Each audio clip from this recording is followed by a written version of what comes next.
2023 की किरणें ये निकल करके आएंगी, हम उनका स्वागत करेंगे।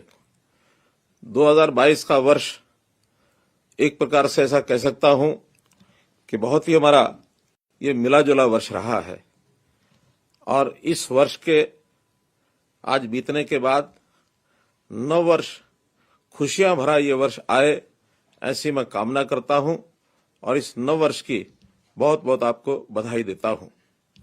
भाइयों बहनों, ये वर्ष भर की यात्रा जब शुरू की थी तब इसी प्रकार से नव वर्ष की भांति शुरू की थी और लगातार आज वर्ष भर की सब बातें विचार करते हैं तो ध्यान में आता है इस यात्रा में बहुत से ऐसे पड़ाव आए, बहुत से सज्जन पुरुष मिले, बहुत साथी मिले, मित्र मिले, साथी सारथी हुए और बहुत सी चुनौतियां भी आई, बहुत से विरोधियों का सामना भी करना पड़ा, लेकिन हम भरपूर उत्साह के साथ अपने लक्ष्य को लेकर हम आगे निरंतर बढ़ते रहे हैं।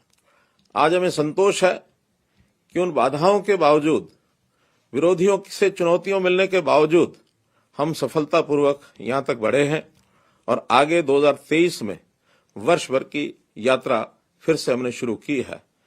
जैसा हम जानते हैं कि 2020 और 2021 ये कोविड का एक 2 साल का वर्ष, लेकिन 2022 में भी भले ही कम मात्रा में रहा हो, लेकिन ये चुनौती लगातार बनी रही है। आज भी ये पूर्ण रूप से समाप्त नहीं हुई है। हमने इसके इलाज के लिए, हर व्यक्ति के इलाज के लिए और जो टीकाकरण किया, जिस प्रकार से देश भर में एक सफलता मिली, उस काम को हम लगातार करते रहे और अपने कर्तव्य से कभी हम पीछे नहीं हटे, क्योंकि हम सब लोग कर्तव्य की भावना से लगातार काम करते हैं। मैं तो अपने आप को धन्य मानता हूं कि जब गीता के श्लोक कर्तव्य के नाते से जब मैंने पढ़े, कर्मण्येवाधिकारस्ते मा फलेषु कदाचन, अर्थात कर्म करते रहो और कभी भी फल की बहुत चिंता न करो। इस पथ पर जो लोग बढ़ते हैं वास्तव में उनको संतोष भी होता है, आनंद भी प्राप्त होता है। अभी कल की ही घटना अगर हम लेते हैं, देश के अपने प्रधानमंत्री श्री नरेंद्र मोदी जी, उनके माताजी, मां से बढ़कर के कोई रिश्ता होता नहीं है। उनके माताजी हमेशा के लिए हमें छोड़ करके चले गए।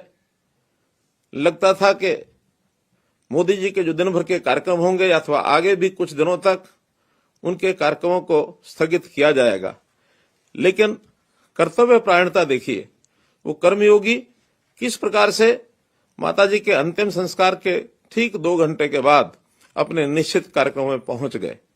ऐसे कर्तव्यनिष्ठ कर्मयोगी देश के प्रधानमंत्री जब होंगे तो निश्चित रूप से इस देश को दुनिया में अग्रणी देश बनने से कोई रोक नहीं सकता है। हमने ये भी देखा है कि दिल्ली का जो राजपथ है, अब राजपथ को वहां से लांघते हुए एक राज जैसी बात मन में जरूर उत्पन्न होती होगी राजकर्मियों को, लेकिन देश के प्रधानमंत्री जी ने उस विषय को भी कैसे बदला कि राजमार्ग ये हमको राज का घमंड पैदा न कर दे, उस रास्ते को कर्तव्य पथ इसका नाम दिया। तो किस प्रकार से कर्तव्यों की बात वो करते थे। मेरा कहने का भाव ये है कि आज हमारे लिए एक बड़ी चुनौती है।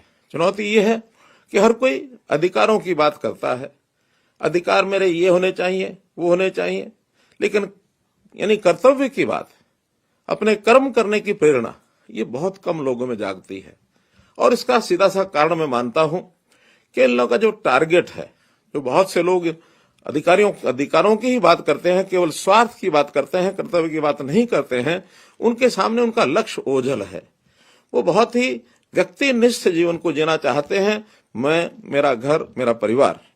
लेकिन आज देश में एक बहुत बड़ी ऐसी एक लड़ी खड़ी हो गई है, एक श्रृंखला खड़ी हो गई है कि जो लोग अधिकारों की बजाय कर्तव्य की बात ज्यादा करते हैं, तो उसी कर्तव्य भावना को लेकर के हम भी लगातार आगे बढ़ रहे हैं।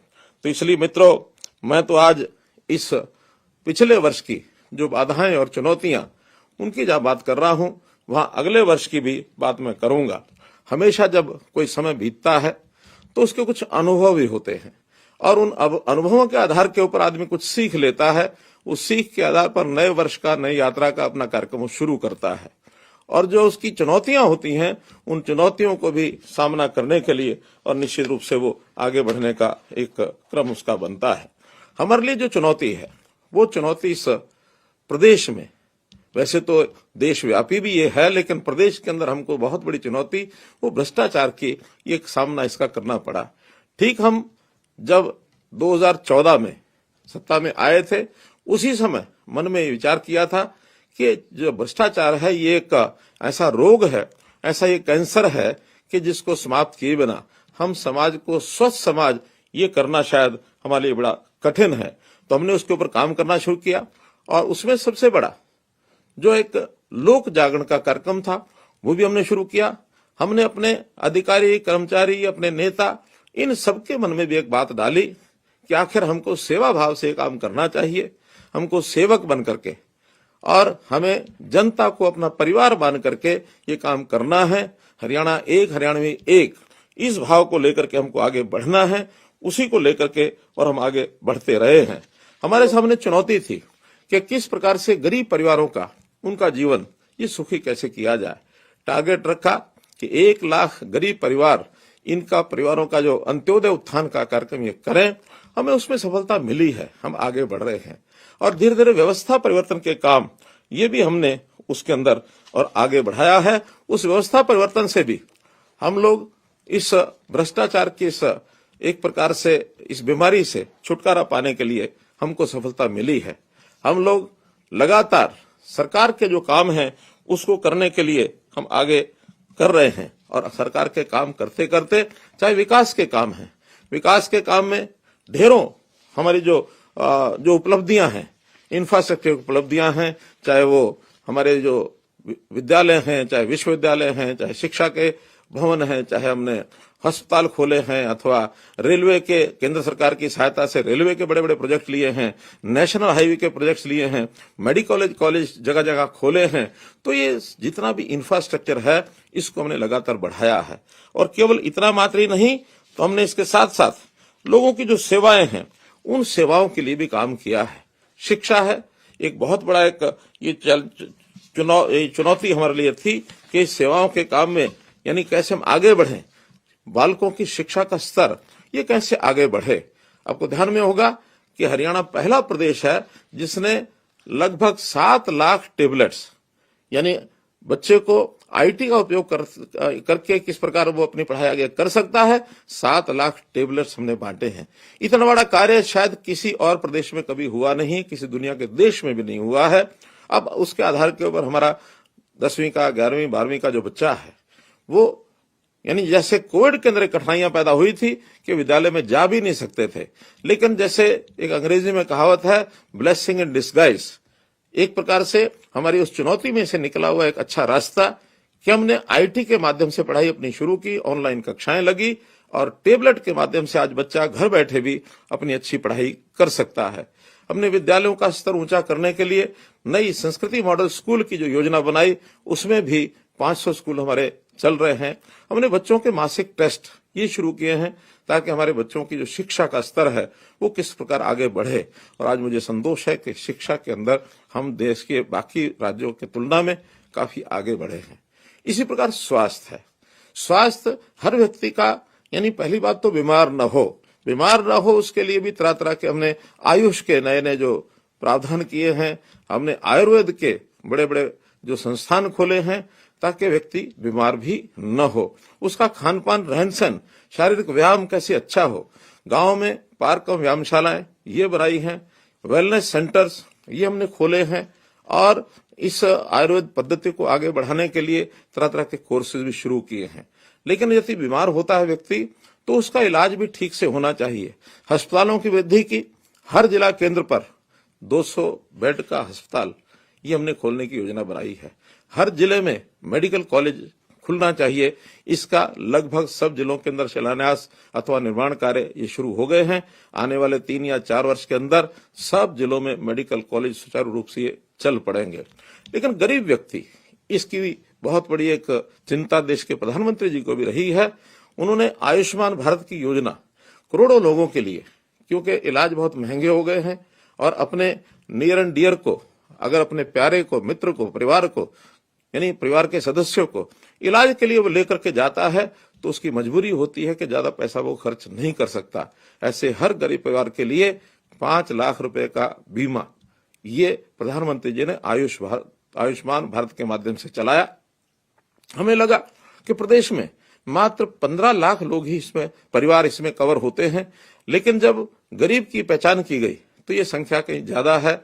तो 28,89,000 अर्थात 29 लाख परिवारों को हमने उसमें नई योजना चिरायु हरियाणा बना करके और उसको लागू किया है, ताकि हर गरीब परिवार को 5 लाख रुपए का लाभ ये उसको मिल सके। तो ऐसे चाहे वो शिक्षा हो, चाहे स्वास्थ्य हो और चाहे उसकी सुरक्षा हो, लॉ एंड ऑर्डर की स्थिति प्रदेश में ठीक रहे, हम हर व्यक्ति को सुरक्षित रख सके और खास करके सामाजिक सुरक्षा ये भी चिंता का एक विषय है कि हमारे बहुत से ऐसे वर्ग हैं जो कहीं ना कहीं पीड़ित रहते हैं अपनी आयु के कारण से, अपने शरीर के यानी स्वास्थ्य के कारण से। तो तरह तरह की ऐसी जो कठिनाइयां ध्यान में करते हुए या आयु का जब एक 60 वर्ष की आयु का पड़ाव गरीबी का एक व्यक्ति वो जब उसको पार करता है तो उसको भी कठिनाई होती है। हमने उसकी पेंशन, मासिक पेंशन जो देश में सबसे ज्यादा है, अभी 2500 रुपया है, आगे चल करके और भी बढ़ने वाली है, इसका भी हमने प्रावधान किया। कुछ बीमारियां हैं उनको भी, जो ग्रस्त ऐसे लोग हैं उनको भी 25 रुपए मासिक उसका दिया है। हमारी बहनें जो दुर्भाग्य से विधवा होती हैं 2500 रुपया उनके लिए भी हमने ये प्रावधान किया हुआ है। तो ये सामाजिक सुरक्षा का एक बहुत बड़ा जो प्रावधान है ये हमने उसके लिए किया है। और अब जो इस समय नई बात जो हमको बतानी वो ये कि पहले इस प्रकार की ओल्ड एज पेंशन के लिए चक्कर काटने पड़ते थे, दफ्तरों के दस्तावेज बनवाने पड़ते थे, दरखास्त लेकर के व्यक्ति इधर से उधर घूमता था, लेकिन उसको कहीं जाने की आवश्यकता नहीं है। अब जब से हमने परिवार पहचान पत्र बनाया है तो इस परिवार पहचान पत्र के माध्यम से जिस कपल की, जिस पति पत्नी जो बुजुर्ग हैं उनकी आय अगर जो सीमित आय है उसके अंदर होती है तो अपने आप ही उसकी जो पेंशन है वो बन जाती है, उसको कहीं जाना नहीं पड़ता है। इसी प्रकार से हमने जो परिवार के जो सेवाएं हैं वो सेवाएं भी बहुत दुरुस्त की हैं, उसको एक प्रकार से रहन सहन उसका सरल किया है। जो व्यक्ति बहुत कठिनाइयों से इन सेवाओं को प्राप्त करते थे, अब उनके डोर स्टेप के ऊपर, उनके दहलीज के ऊपर वो सेवाएं कैसे पहुंचे, ये परिवार पहचान पत्र के माध्यम से हमने शुरू किया है। उदाहरणतया राशन का कार्ड, ये राशन का कार्ड बनवाने के लिए भी उसको अपना बहुत से सर्टिफिकेट बहुत लोगों के हस्ताक्षर लेने पड़ते थे, कभी पटवारी के पास, कभी तहसीलदार के पास, कभी एसडीएम के पास, सरपंच से, पार्षद से, सबसे साइन कराने पड़ते थे। लेकिन हमने एक पैरामीटर उसका तय कर दिया, उसका एक मापदंड तय कर दिया कि अगर किसी परिवार की आय 1,80,000 रुपए से कम है तो उस व्यक्ति को और किसी प्रकार की कोई राशन कार्ड बनाने की कठिनाई ये उसकी नहीं आने वाली है। अपने आप ही उसके राशन कार्ड उसको इलेक्ट्रॉनिक तरीके से दर्ज हो जाएगा और जाकर के वो राशन जो है अपना वो ले सकता है। इसी प्रकार व्यक्ति को उसकी जो शारीरिक जांच है वो ठीक से होती रहे, तो शारीरिक जांच के लिए भी व्यक्ति कई बार अपनी लेबोरेटरी टेस्ट भी करवाता नहीं है, बीमारी होने के बाद ही टेस्ट करवाता है। लेकिन इसको नियमित करने का हमने कार्यक्रम किया कि अगर हर व्यक्ति का वर्ष अथवा 2 वर्ष के अंदर, प्रारंभ में हमने 2 वर्ष का टारगेट रखा है, आगे चल करके हर वर्ष की व्यवस्था भी की जा सकती है कि एक बार उसकी स्वास्थ्य की जांच ये होनी चाहिए। और स्वास्थ्य की जांच कराने के लिए हमने एक और नया कार्यक्रम बनाया, निरोगी हरियाणा।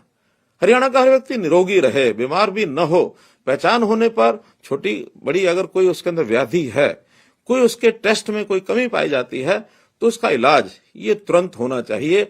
और उस इलाज के लिए वो व्यक्ति इस पास के किसी भी सरकारी अस्पताल में अथवा और कोई जो व्यवस्था उसको उपलब्ध हो वहां जाकर के अपना इलाज वो शुरू करा सकता है। तो इस प्रकार का ये कार्यक्रम भी हमने शुरू कर दिया है।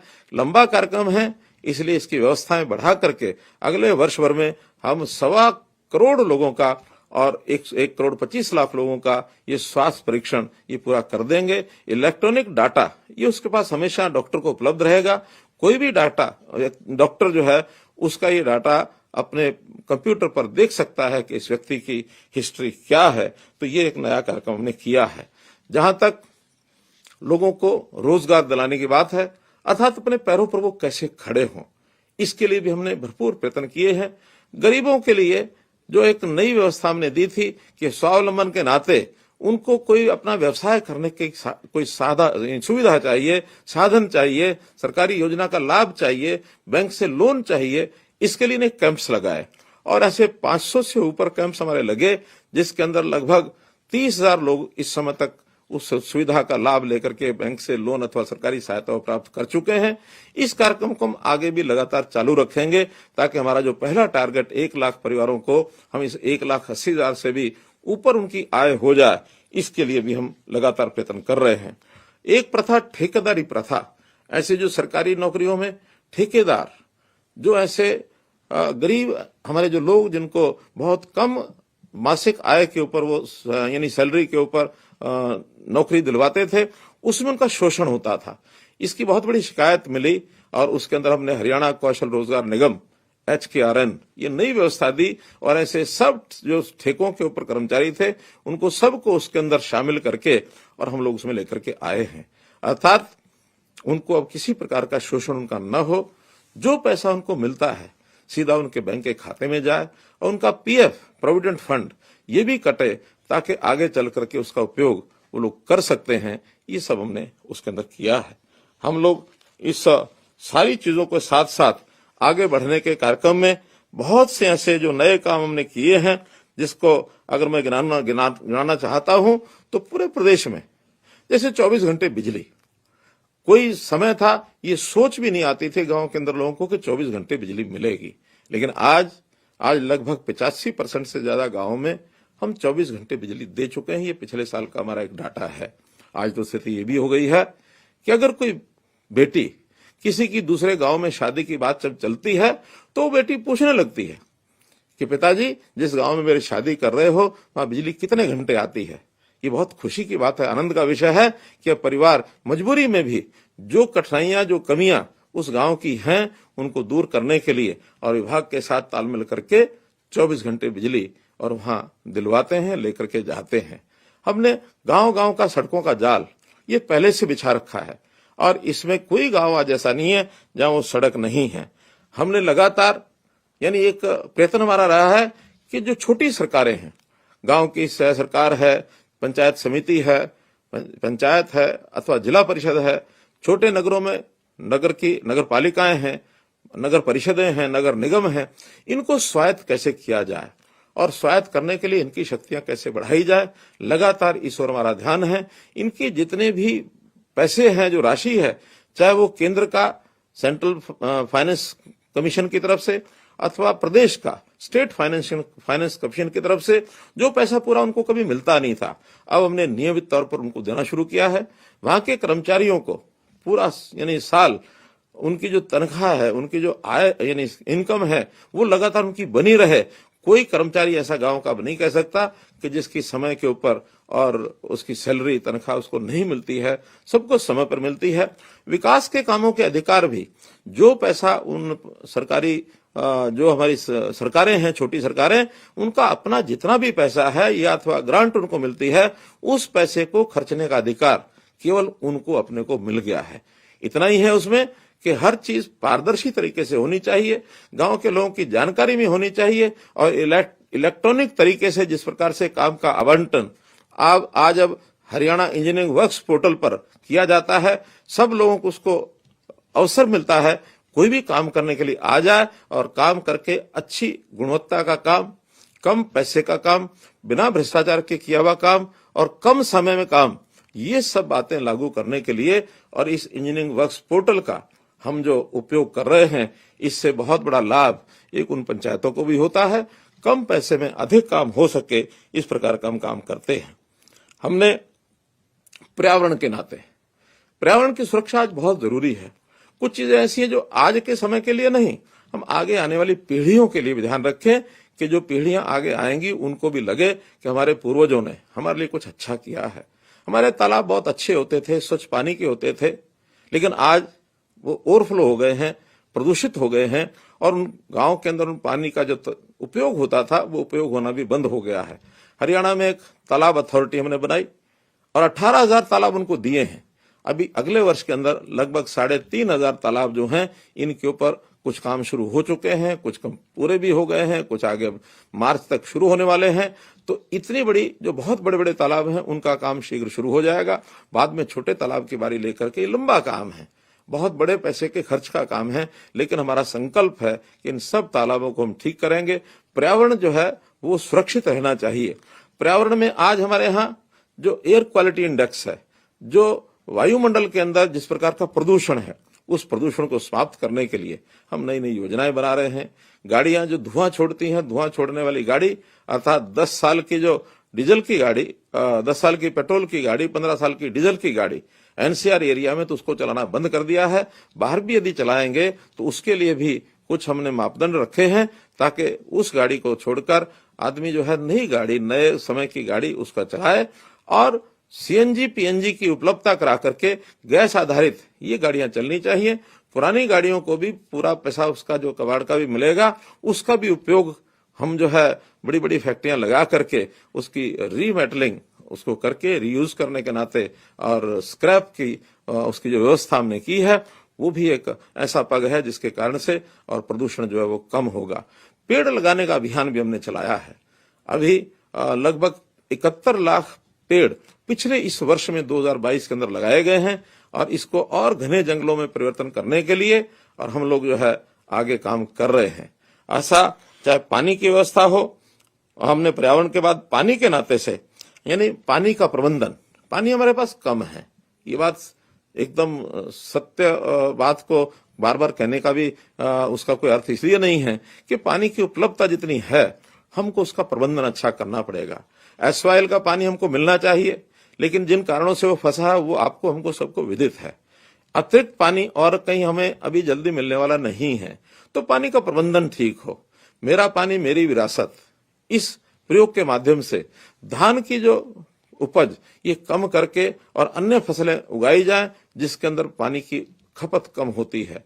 और मैं धन्यवाद करता हूं अपने किसान भाइयों का, जिन्होंने इस अपील के ऊपर पिछले वर्ष में 1 लाख एकड़ से भी ज्यादा धान की उपज कम करके विविधीकरण के नाते से अन्य फसलें, चाहे वो सब्जियां हैं, चाहे फल हैं, अथवा मक्का है, बाजरा है, कपास है, दालें हैं, कई फसलों के ऊपर लोग आ गए हैं।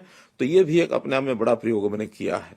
जो दूषित पानी है, गंदा पानी है, सीवरेज का पानी है, इसको साफ करने के लिए एसटीपीज हमने लगाए हैं और सैकड़ों की संख्या में एसटीपीज लगने के बाद अब मैं कह सकता हूं कि एक बड़ी मात्रा में उस पानी का यानी पुनः उपयोग, रीयूज जिसको कहते हैं, वो होना शुरू हो गया है।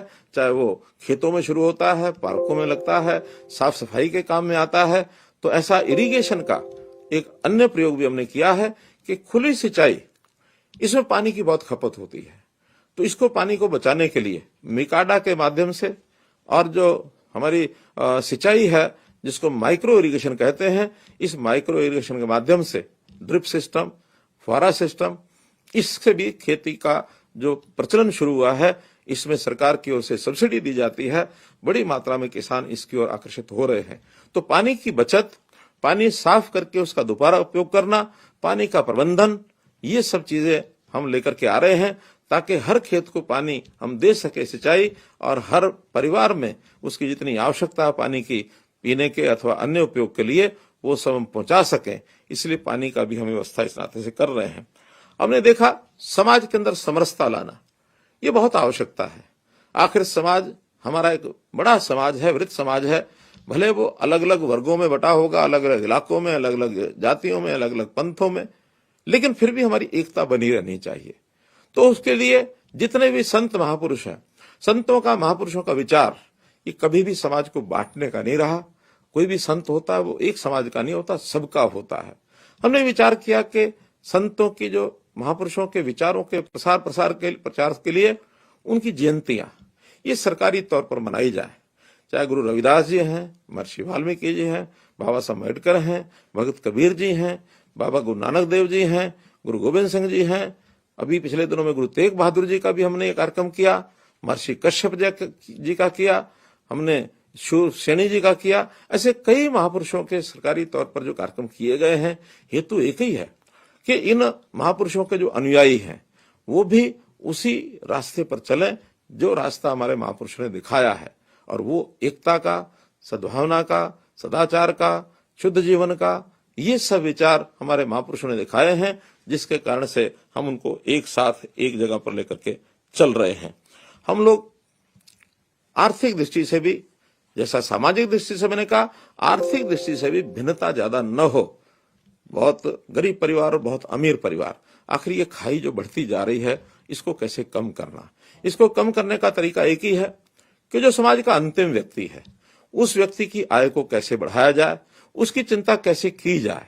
तो अंत्योदय की भावना से हम लगातार काम कर रहे हैं। जैसा मैंने बताया कि मुख्यमंत्री अंत्योदय परिवार उत्थान योजना, मुख्यमंत्री परिवार समृद्धि योजना, तो ये सारी योजनाएं जो हम बना रहे हैं, इसके लिए भी और हम जो है उसको आगे बढ़ा रहे हैं।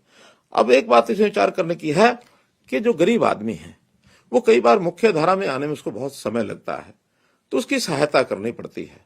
सहायता उसकी करें जिसकी आय कम है, तो कम आय के लोगों की सहायता करना ये सरकार का दायित्व बनता है।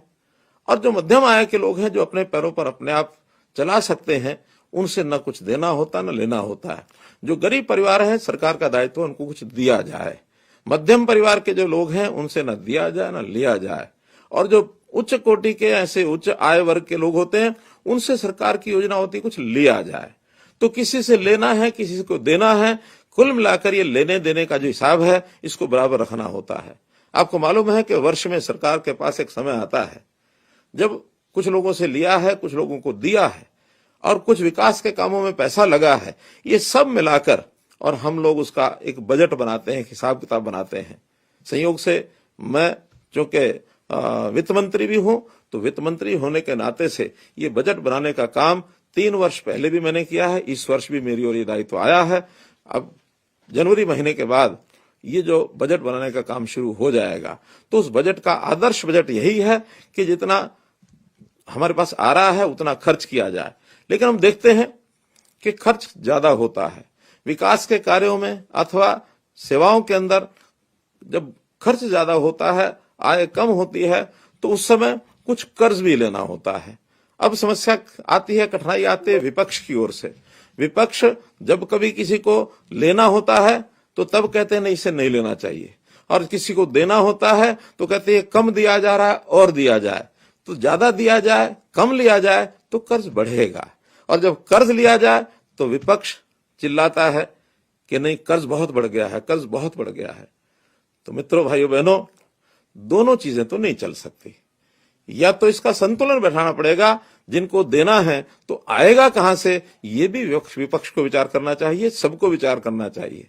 और जहां से आया है वो जितना भी ज्यादा आ सकता है, उसको ज्यादा खर्च करके हिसाब उसको बराबर रखा जाए। जो कमी पूर्ति है उसका कर्ज, जो हमें एक प्रकार से संवैधानिक तौर तरीकों से या हमारे रिजर्व बैंक ऑफ इंडिया से या भारत सरकार के नियमों से जितना हमें अलाउ है उतना हम लेते हैं, उससे ज्यादा कभी लेते नहीं है। अभी भी हमारा प्रदेश, हरियाणा प्रदेश, इस मामले में आसपास के बाकी सब प्रदेशों से बहुत अच्छी स्थिति में है। हम इसका संतुलन जो है वो बना करके रखते हैं। तो इस नाते से इस विषय पर भी हमको एक विचार करके आगे जरूर बढ़ना होता है, जिसको हम बढ़ रहे हैं। अब इन सब चीजों को ठीक करने के लिए हम लोगों ने व्यवस्था परिवर्तन के बहुत काम किए हैं, और इस व्यवस्था परिवर्तन का मुख्य उद्देश्य यही रहा है कि किस प्रकार से भ्रष्टाचार को समाप्त किया जाए, लोगों को घर बैठे कैसी सहायता मिले, हैप्पीनेस इंडेक्स उनका कैसे बढ़े, ईज ऑफ लिविंग उनका कैसे आगे बढ़े। तो इसके लिए आम आदमी इसकी सराहना कर रहा है। जितने हमने काम चलाए हैं, कार्यक्रम किए हैं, चाहे वो गांव में स्वामित्व योजना ये हमने चलाई है, चाहे वो अभी परिवार पहचान पत्र की ये सारी जो चीजें चल रही हैं, इसी प्रकार से सेवा का अधिकार ये हमने जनता को दिया है कि एक निश्चित समय में उसको सेवा मिलनी चाहिए। हमारे सेवा के अधिकार का जो कमीशन है वो इसकी चिंता करता है कि निश्चित समय पर यदि उनको पैसा, उनको सेवाएं नहीं मिलती तो उनके खिलाफ कार्रवाई भी की जाती है। मेरी फसल मेरा ब्यौरा ये कार्यक्रम भी हमने चलाया है। इसके अंतर्गत भी किसानों को और पैसा जो उनको घर में मिलता है, डीबीटी स्कीम के माध्यम से 25,000 करोड़ रुपया हर वर्ष यानी किसानों के खातों में ये पहुंचता है फसल का। तो इस प्रकार से इस सारे सिस्टम को आगे बढ़ा रहे हैं। अब ये सारा विषय जो आगे बढ़ा रहे हैं, इसके अंदर बहुत जो उपयोगी हमारा साधन वो है परिवार पहचान पत्र का। ये परिवार पहचान पत्र ऐसा एक कंसेप्ट है, ऐसी एक विधि है जिसको हमने ही लागू किया है, और देश और दुनिया में इसको बहुत लोग सराहना मिल रही है। 165 अवार्ड हमको अपनी टेक्नोलॉजी के जितने कार्यक्रम हैं उसमें हमें मिल चुके हैं, और जो परिवार पहचान पत्र इस विधा को हम उपयोग कर रहे हैं, तो ये भी ठीक है। जब कोई नई चीज शुरू की जाती है तो निश्चित रूप से उसका हमें कभी कभी कठिनाई भी आती है, और उस कठिनाई को दूर करने के लिए हम समय समय पर सब प्रयत्न करते हैं। मैं मानता हूं कि इसमें जो आने वाली कठिनाई है, जनता इसमें सहयोग करेगी, और उसके अंदर जो भी ठीक किया जाएगा, अगले 1 महीने के अंदर परिवार पहचान पत्र के सारे विषय को इसको ठीक करने के लिए हम सब काम कर रहे हैं। हम लोगों ने स्थान स्थान के ऊपर, चाहे एडीसी ऑफिस हो अथवा अन्य जगह पर भी कैंप लगाए हैं कि जिस किसी को लगता है कि गलती से मेरा परिवार पहचान पत्र के कारण से राशन कार्ड कटा है, तो उनको राशन कार्ड बनवाने के लिए वहां जाना चाहिए। हाँ, जाने के बाद यदि वास्तव में ठीक कटा है तो संतोष भी करना चाहिए, क्योंकि इस पिछले वर्षों में 12-14 वर्ष से पहले कार्ड कभी बने होंगे, एक बार बनते हैं, वर्षों तक उसका कोई हिसाब किताब लगाता नहीं था। लेकिन अब हमने हिसाब लगाया है कि जिस परिवार में कोई नौकरी लग गई है, उस परिवार को राशन कार्ड पर राशन, गरीब का राशन नहीं लेना चाहिए, क्योंकि मेरे लिए तो 300-400 रुपए का एक लाभ मात्र है, लेकिन उसके बदले में जिस गरीब परिवार को राशन नहीं मिला, उसके बच्चे कैसे भूख से सोते होंगे, उसकी हालात क्या होती होगी। तो हमने 30 लाख परिवारों को, जो कभी ये 27 लाख परिवारों को राशन पहले मिलता था, अब 3 लाख परिवार जोड़ करके और आगे बढ़े हैं। नए 15 लाख कार्ड बने हैं। 12 लाख परिवार जो है उनके राशन कार्ड कम हुए हैं। कारण है कि उनकी आय 1,80,000 से ऊपर है। मुझे ये भी जानकारी मिली है कि बहुत लोग जिनके राशन कार्ड कटे हैं, जब वो ठीक कराने के लिए जा रहे होते हैं एडीसी ऑफिस की तरफ, तो रास्ते में जब उनको बताया जाता है कि आपके परिवार में तो एक आदमी की नौकरी है, तब उसको ध्यान में आता है कि हाँ, नौकरी तो है, इसलिए आधे रास्ते से वापस भी मुड़ता है।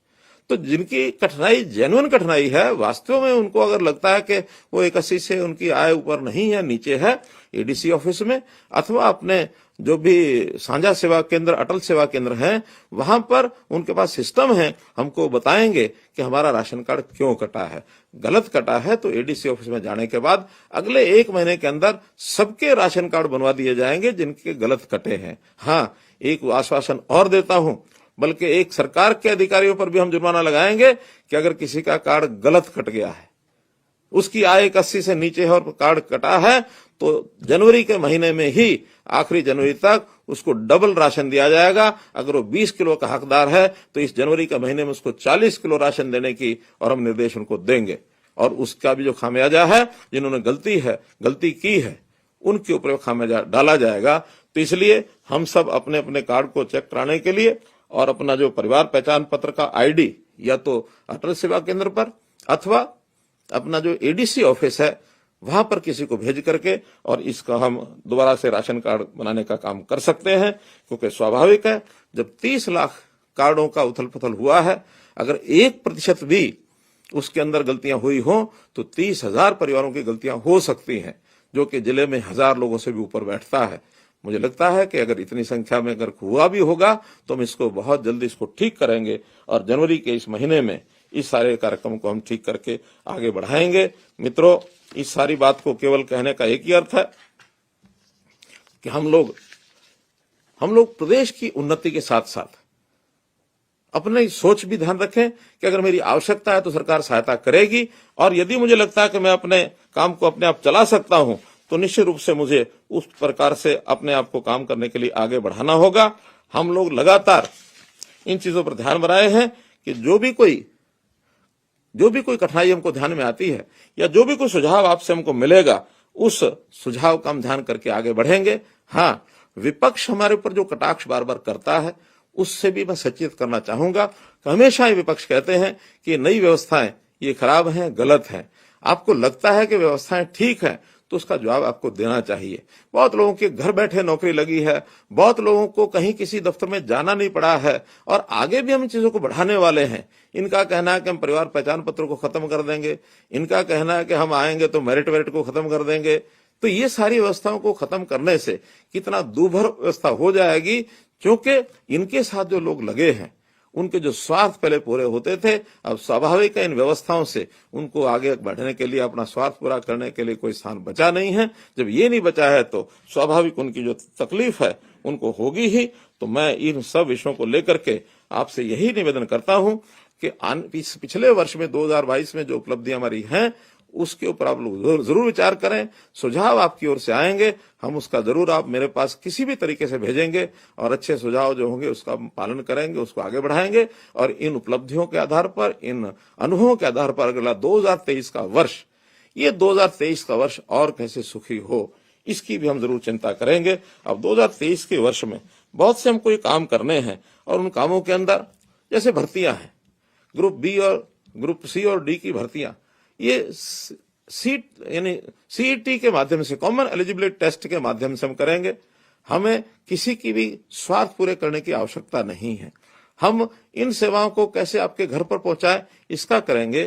किसान बंधु जो अपनी जमीन को लेते हैं उनके डिजिटल रिकॉर्ड, इनको हम ठीक करेंगे, इसमें भी किसी प्रकार की कठिनाई नहीं आने देंगे। स्वास्थ्य सेवाएं ये आपके घर तक कैसे पहुंचे, इसको अधिक से अधिक कैसे बनाएं, ये हम पूरा करेंगे। रोजगार के नाते अधिक से अधिक लोगों को रोजगार कैसे मिले, 1 लाख नौजवानों को हम विदेश भेजने की भी तैयारी कर रहे हैं ताकि उनको विदेश भेजा जाए। और किस प्रकार से जिसकी स्किलिंग, जिसका हुनर उसकी आवश्यकता है, उसका भी विकास हम करेंगे। तो इस रोड मैप के ऊपर हम लोग चल रहे हैं। एक सूचना आपको ये भी देनी है कि सन 2023 प्रधानमंत्री जी के प्रयत्नों के कारण से यूएनओ ने इसको मोटे अनाज का वर्ष, अंग्रेजी में मिलेट ईयर, ये कहा है। तो इस वर्ष में हमको मोटा अनाज, ये शरीर के लिए बहुत उपयोगी एक तत्व है, इसका हमको उपयोग करना चाहिए। इससे हमारे शरीर में बीमारियां कम आती हैं और बहुत तो खान पान ऐसा है जिससे हमारी जो बीमारियां हैं वो भी ठीक होती हैं। तो इस मिलेट ईयर के नाते से अपने घरों में जो बाजरा है, चाहे उसमें और जो अनाज हमारे हैं उनका उपयोग करके और हम इसका एक प्रकार से मिलेट ईयर का एक वर्ष ये मनाएं और हम लोग इस विषय को आगे बढ़ाते हुए वर्ष में, आने वाले वर्ष में हम कैसे और ज्यादा मेहनत से काम कर सकें, ये संकल्प भी मुझे लेना है। पहले भी आपके साथ चल करके हम लोग आगे बढ़े हैं, अभी भी इस यात्रा को आपको साथ लेकर के आगे बढ़ेंगे। मोदी जी ने कहा था सबका साथ सबका विकास, तो